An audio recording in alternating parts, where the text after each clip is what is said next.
Ano, Rosel? Madam, huminahon naman kayo. Kinukonsinti niyo ang kaibigan niyo. Hindi niyo siya pinayo ng tama. Madam? Kilala ko si Darius. Kahit nakapikit ang mga mata ko, alam ko ang pagkatao ng lalaking pakakasalan mo. Nagmamalasakit ako sa iyo, Rosel. Pati kay Tyrone. Kaya sana, nagmamakaawa ako sa iyo.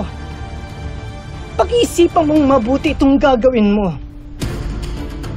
Madam, alam ko po na malaki ang utang na loob ko sa inyo. Pero, pasensya na po. Sana po maintindihan niyo po ako. Sa ngayon po kasi hindi ko po kayo kayang sundin. Sana po maintindihan niyo ako. Ang sabihin mo, nauto ka ni Darius. Nauto niya kayong lahat. Madam, hindi naman po sa ayoko pong makinig sa inyo. Pero kasi, alam niyo din naman po na ilang beses ko pong sinubukan na iwasan si Darius. Pero palagi na lang po siyang, hindi ko po maintindihan, pero palagi po niya na ipapakita sa akin na mabuti po siyang tao, na magiging mabuti po siyang ama para sa mga anak ko. At hindi ko naman po ito ginagawa para sa sarili ko lang. Ginagawa ko din to para sa mga anak ko. Talaga lang, ha? Ewan ko sa'yo. Baka naman bulag na ang mga mata mo. O nagbubulag-bulagan ka lang. Hindi ko nga alam kung bakit nandito pa ako. Samantalang alam ko naman na wala akong mapapala. Sa totoo lang, Rosel, hindi kita kaano-ano. Wala akong obligasyon sa inyo. Pero kung talagang nakapagdesisyon ka na, napakasalan mo si Darius, siguro nga, wala na akong magagawa. Pero sana, huwag kang magsisi sa huli. Pare. Uy. May iba ka pa bang iniisip? Aside doon sa pagbabantay mo kay Malo sa bahay ninyo? Si Rosel.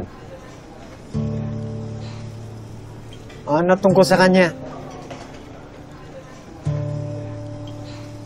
Ikakasal na siya ngayong araw Parang affected ka. Alam mo, Dok, alam kong mali. Kasi tama lang yung nakahanap siyang lalaki na magmamahal sa kanya, di ba? Pero ang hindi ko maintindihan, simula nung nalaman kong ikakasal siya, parang hindi na siya matanggal sa isip ko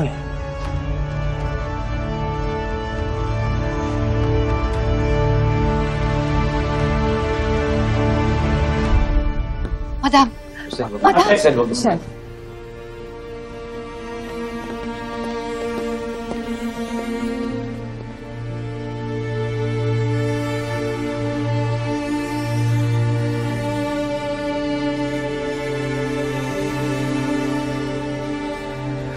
Ate, alam kong naguguluhan ka sa mga nangyayari ngayon. Di ba pwedeng mapagbigyan mo man lang ako kahit itong araw lang na to?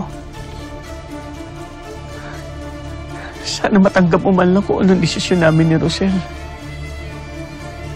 Di ba pwedeng bigay mo na lang sa amin yung buong suporta mo? Kahit kailan, hindi ko kayang suportahan ang isang malaking pagkakamali.